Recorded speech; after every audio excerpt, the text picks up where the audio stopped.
Hello ladies, and welcome back to It's Time for Tea. My name is Princess Nay, and this is my femininity journey that I decided to share with you. Before I get started, I would love to talk about my own brand called theindigowoman.com, where you can find in my description where I have catered to feminine women who want to appear softer and more classy. Okay ladies, so let's begin. So in this blog, I wanted to mention the many benefits college students have on their level up journey while being in college. I know for me, being a student of a well-known HBCU, I have utilized my resources to maintain relationships with certain professors, students, and departments in case I am in need of a good recommendation for a job or overall business partnership. So number one, become involved in clubs or organizations. For me at my HBCU, there are plenty of clubs one can join to network with other like-minded individuals to not only make more friends, but possibly individuals who could help you on your level up journey by inviting you to brunches with others who are in the same field of study and living the same luxurious lifestyle you see for yourself that you feel you deserve. And I have to be honest, ladies, you meet your real friends in college and on your femininity journey versus anyone else. Picking the right set of friends represent who you are, and it is best that you pick the right ones when you're leveling up in certain type of circles, so you can choose wisely who you decide you want to hang out with. Overall, I strongly believe you should check out different organizations that promote women empowerment, being looked at as powerful individuals of your community. Number two, dress the part, ladies. You'll be surprised how many young women come to class with bonnets on their head, pajamas, $10 tights, dusty Uggs as if they've been running all their life, etc. Ladies, please remember, when dressing better, you are addressed better. Ladies, when I decided to change the way I dressed in 2018, I had received so many perks and compliments. I was treated better by men, strangers, and even people who knew me. First impressions is everything, and how you dress is how serious people will take you. You can't expect people to take you serious or recommend you for certain positions, and they always see you in rags or sweats, or if you just rolled out of bed. Wake up a little bit earlier, do your hair, develop a skin and body routine, understand makeup and which shades work best for your complexion. Always do every thing possible to make sure your nails is always clean, you're always smelling good, and overall just being energized. The clothing styles you pick for your body type is very important as well.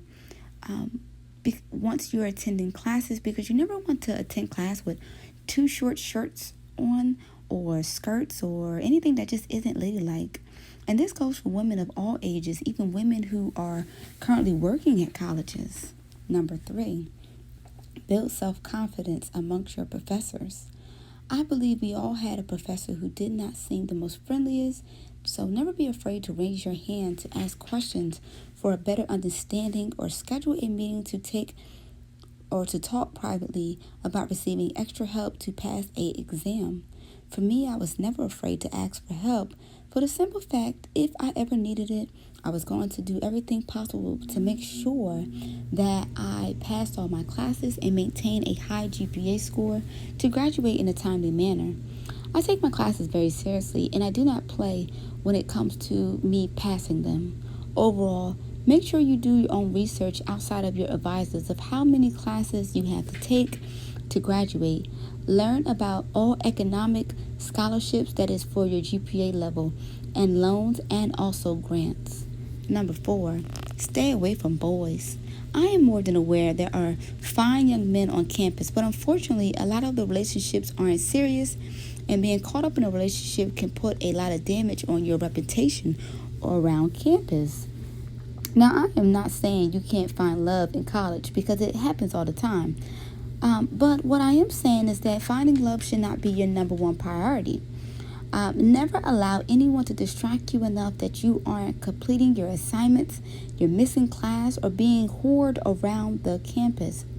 But yes, ladies, I know plenty of young women who came in freshman year and have spoken about how many parties they attended, how many men they slept with, and how they enjoy just overall just sleeping in. Those are young women who lack self-confidence and guidance. But again, ladies, to be a woman of class and elegance, lowering yourself down to those levels will keep you from leveling up. Now, there are plenty of high-value men who come from college with great jobs and futures, but that do not mean they are all about the grown man mindset or even have one. A lot of people like to wear a mask of who they really are, so don't get yourself caught up with a cute face and just some potential. Number 5, pick better friends. Again, ladies, understand who you are surrounding yourself with and their daily activities.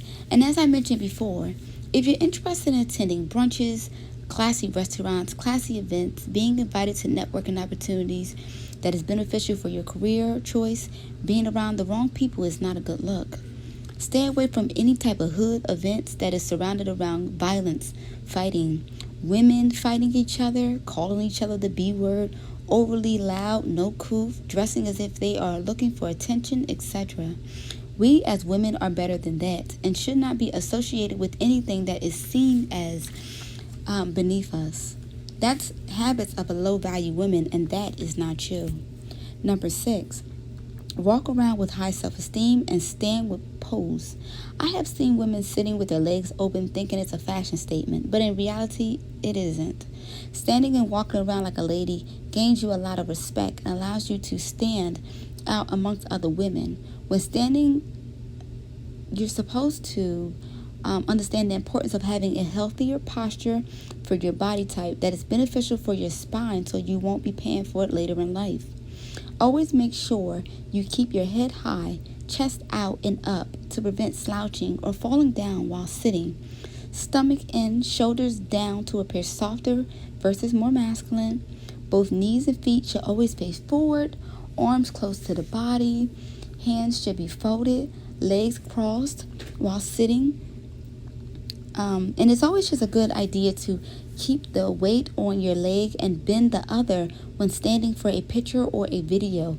It's not very appealing for women to stand with 2 straight legs side by side. Standing more like a lady, you'll be more striking to be more beautiful, feminine, and pose, to have a softer and a womanly appearance.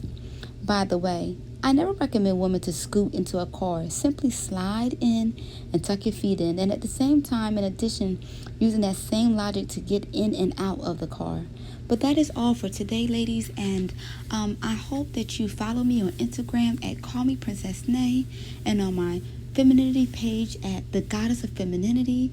Remain classy and beautiful. Mwah.